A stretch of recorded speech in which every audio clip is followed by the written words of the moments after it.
This is Steve in the repair department at Airguns of Arizona, and today we're going to be looking at the new Wolverine R series. The R series being a regulated gun. It is a beautiful piece. One of the, I believe, one of the nicest pieces coming out of Daystate at the time. One nice thing about this rifle is it's fully ambidextrous. So if you look at the stock, it's as comfortable for a right-handed shooter as a left-handed shooter. It is a side lever instead of the bolt action.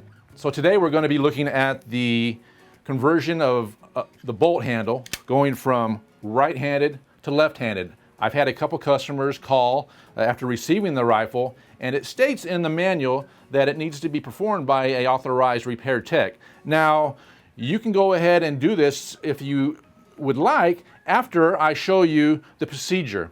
It's not that difficult, but if you try to handle this on your own without any help at all, you can actually go in and hurt and destroy some of the components inside, and that can void your warranty. So at this time, we're going to go ahead and get started on converting this gun from right-handed to left-handed.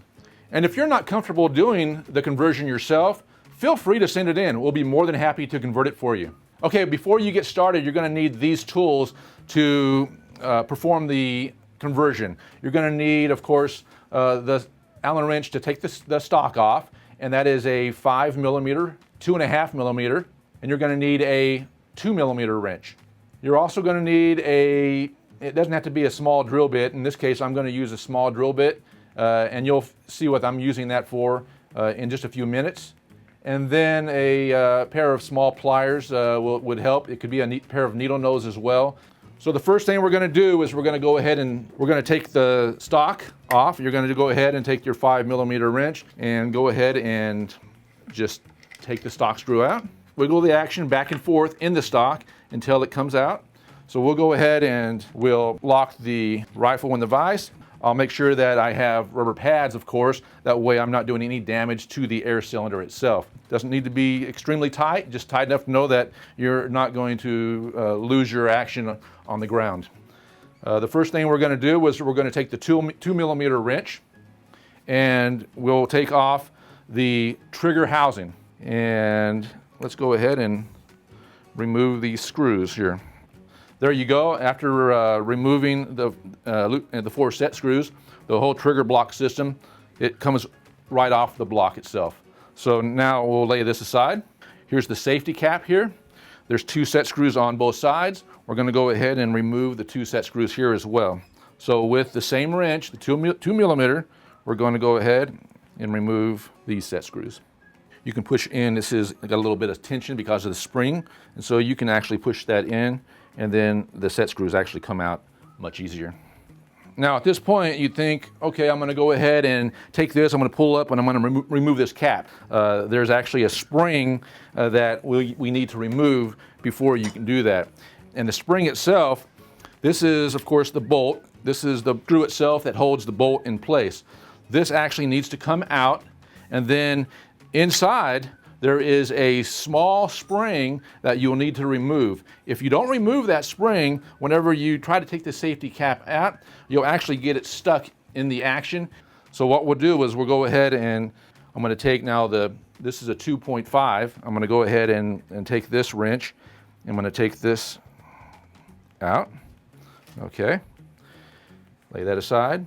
Now I'm taking my little drill bit that I have here, and I use a drill bit because of the rough edges. That way I can hopefully grab onto that spring and pull it up.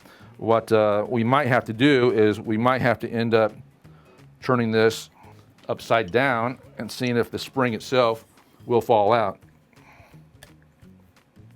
Okay, there it is. Okay, so I hit it a few times after loosening it up with the little drill bit, and as you see, there's a little spring that's inside. Now that spring, like I said, if you don't remove it first, you will actually destroy the spring, and it's possible to get the cap itself jammed in a position where you can't remove it from the block itself.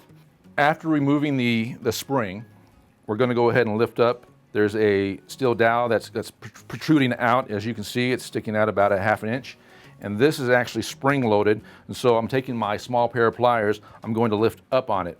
When I lift up, it's going to release there's a little pin that is spring loading, and that will come up, and then this cap will slide out.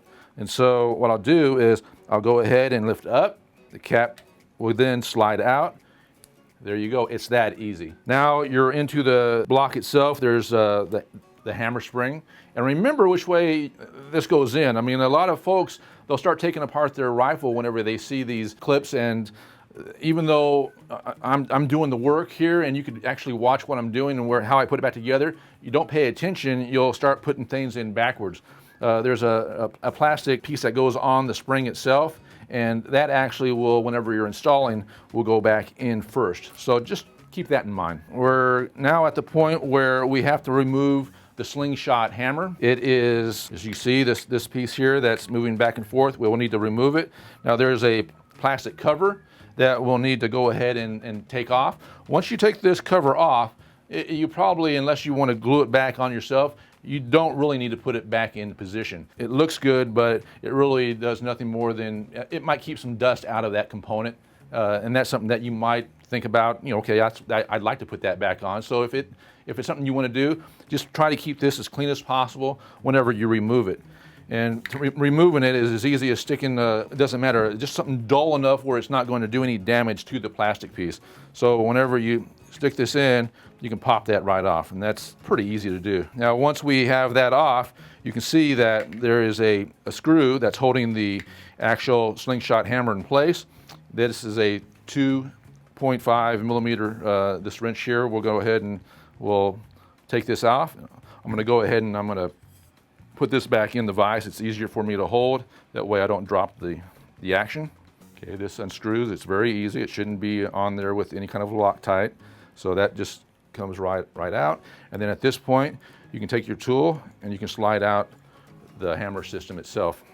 Once you have the hammer system out, you can go ahead and inspect it if you'd like. Look at it, make sure that it's nice and clean, smooth surface. Okay, we are at the point where you'll need to go in. If you can't really, I don't know if you can see inside the block itself, but the probe itself, moving back and forth, you'll see that there is a screw attached to the probe itself. And what that does is that keeps it in alignment. And so what we need to do is we'll need to unscrew, take that screw out. That way we can actually remove the bolt system. And again, 2.5, once you have it loose, you can go ahead and take that out. As you saw, there's a ball bearing. And I forgot to mention that whenever you take the cap out, that inside that larger hole, ball bearing itself will go in that larger hole. There's two holes there. The ball bearing's large enough where it's not going to fall in the first hole, so it's going to automatically, it's going to want to go into the second hole. We can now take this and remove it from the rifle, remove it from the action. There's going to be two screws that we need to loosen up. We don't need to take them out, we just need to loosen them up. If you look inside here, I'll go ahead and point them out. It's one right there. There's a screw right there that you'll need to loosen, and there's another one behind it. Once you loosen those up, you'll go ahead and it's a plate that you'll actually take off from this side, and you're going to put the plate on this side. We'll go ahead and loosen this up. A couple turns. There we go. One of them. Okay. There's the next. Okay. Once I have those loose, I should be able to slide this plate off, which, like so. Here's the plate. We're going to now, it was on the bottom side. We're going to put it here on the top side. Okay. It just goes right back in place. Then we'll go ahead with our finger. We'll turn it over, keep it in position, and we're going to go ahead and tighten those screws back up. Don't get in a hurry, because if you get in a hurry, you'll end up forgetting something, or you'll end up doing damage to the rifle. So any kind of repair work, just take your time, and we're not in a race here. We're wanting to make sure that this is done right. The cover is now on the right side of the block, and so that's where we'll want it to make this a left-handed rifle. So now what we're going to do is we're going to go ahead and in reverse put everything back together. We'll go ahead and slide the bolt in as far as, and that'll go in here first. There we go, get that in. Be careful that there's a sleeve, a little sleeve here that's inside the bolt. I'll show you that as before, and it will slide out. It's not Loctited or anything in. So as you see, that can slide out. Make sure that that bushing stays in place. That way, whenever you put the bolt back on and you tighten it down, it doesn't compress, and making it where this handle itself does not rotate like it should. It's lined up. I'm going to go ahead and turn this over, and you'll see, of course, where now the bolt screw will go back in position. You can see that right there. So that's where I removed it, and this is where I'm going to put it back on to the bolt itself. I'm going to go ahead and put it back in the vise. It's easier for me to do. And if I were you, I would go ahead and take a rag, something, clean the threads off. If you have a little bit maybe of a cleaner to get the oils off, it would be probably a good time to go ahead and do so. You can take and spray a little cleaner on there, degreaser, and let it dry. And then what I would recommend is putting a little bit of red or blue Loctite on. The blue is a little easier to remove if you ever need to do so. If it's red you're going to put on, it's going to be just a dab. You don't need to do more than just a dab.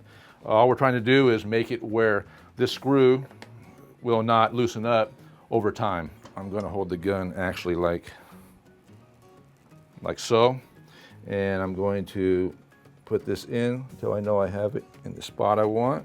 And then once I have it in the spot, I'll go ahead and tighten this up.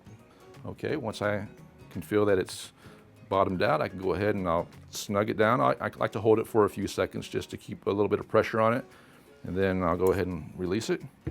And now I know that the bolt, everything, it's in position where everything's lined up and where it needs to be.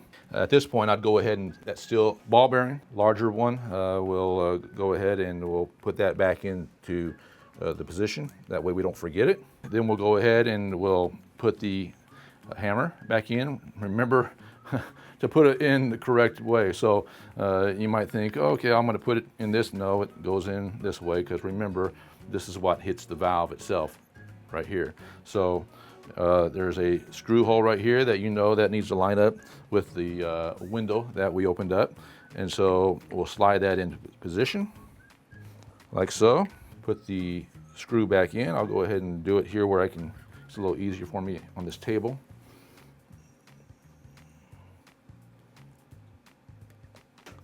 Just make sure that we don't cross thread the screw to the threads. And so we'll go ahead and put that on.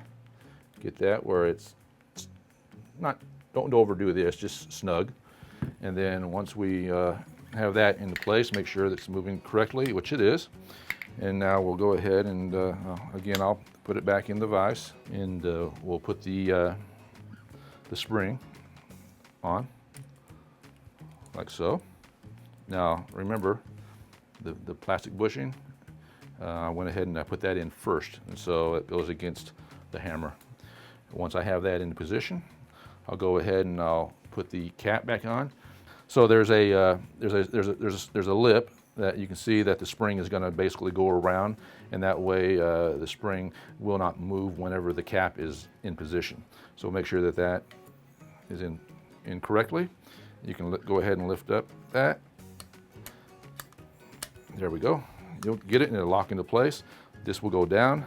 Now we're ready to go ahead and put the two side screws back into position. So we'll take our 2mm wrench and we'll put the side screws in.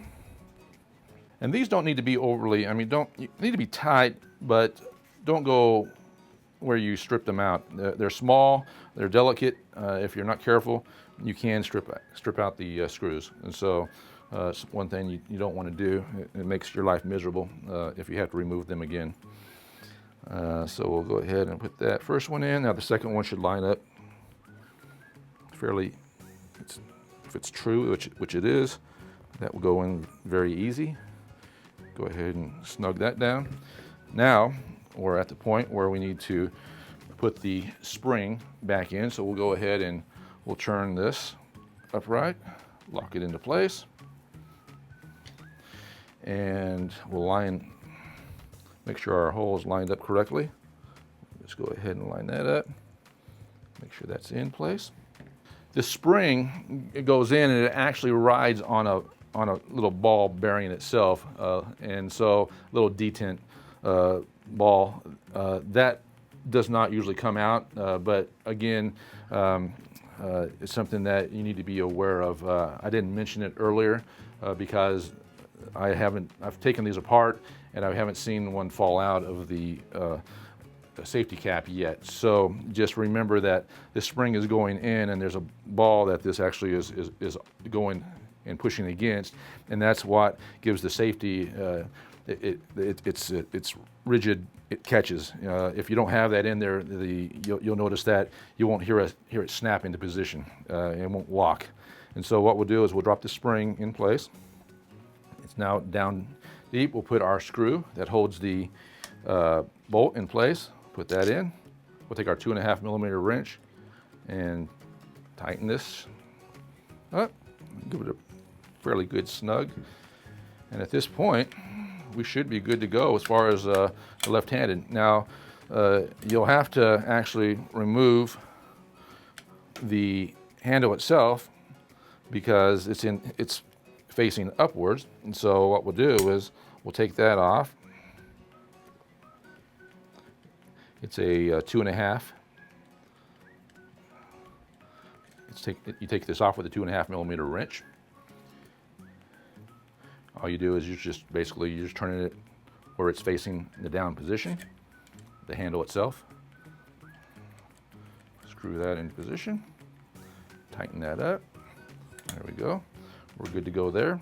Okay, once that's locked in position and we're ready to put the trigger housing back together, this is what I recommend. There's a spring on the bottom side of that. If you look at that, there's a spring. Make sure that spring is in that position, okay? If that spring is not there, then your trigger will not operate correctly. There's 2 holes here, okay? You see those 2 holes? Here's this rod, okay? Make sure that the rod goes into the correct hole. Now, if you don't have it in the correct hole, these screws will not align, being in the correct alignment. You won't be able to tighten your trigger unit up. As long as you put this on the action and you can see that the trigger housing screws are lined up, you know that you have that in the correct hole. When I'm setting the trigger block back on the action, I'm going to just start the screws. I'm not going to tighten them all the way because we want to make sure that it's in position before we complete the process. So I'm going to go ahead and start the screw to make sure that it's lined up correctly, which that is. Okay, I know that we are correct. Our screws are in position. They're going in very easy, so I know that I'm not, I don't have any of them cross-threaded. And at this point, I'm going to go ahead and I'm going to hold the bolt open. I'm going to make sure that that sets down flat. And then at this point, I'll go ahead and tighten up my screws. Once we have a couple of them tight, we can go ahead and release the bolt handle. It will stay open, and we will have to close and fire the rifle because this rifle, like the other Wolverines, even this new model, you cannot decock this rifle, so the bolt will stay open. Once you close the bolt, then you can go ahead and fire the rifle. That's a good sign. We know that the rifle is working correctly. We'll go ahead and we'll open it up again, make sure that we close it, and we'll go ahead and fire it again. So we know that everything is in position. We know that the safety now is working like it should. So at this point, all we need to do is put the action itself back in the stock, and we're good to go. If you decide you want to put this plastic cover back on, you can do so. I would recommend getting maybe a little bit of, I don't know what kind of glue you would want to use, because eventually you might want to take it off again. So you might want to go ahead and maybe a little tab touch there, and a little tab, a little spot of glue there, a little spot of glue there, something that you can actually get off if you decide to go ahead and use this again. Again, this is something that you don't have to put back on. It's there to keep a little bit of dust out if you're in the field, and it's a dusty situation. It keeps the dust out of this area here, but it's something that you'll never see this. It's hid by the stock itself. So if you want to put it on, you're more than welcome to do so, or you can leave it off. Go ahead and at this point put the action back into the stock. You can put the dust cover back on the fill port, put the stock screw back in, the 5mm wrench. You can go ahead and tighten this back up. And there you go. We have a left-handed gun now. It's very comfortable. I feel good with it because I'm a left-handed shooter. So I mean, this feels awesome. Something that it'd be great to take out in the field. It's such a lightweight gun. The new side lever is very easy to use. It's one of the premier pieces right now in my eyes. So again, if you decide that you want this gun to be converted to left-handed and you don't want to tackle this chore yourself, feel free to give the sales staff the information, and I hope that you enjoy your new Wolverine R. It is a beautiful piece, and I'm very excited about this rifle. Thanks for joining me on this repair video. If you would like to check out any other videos, feel free to do so.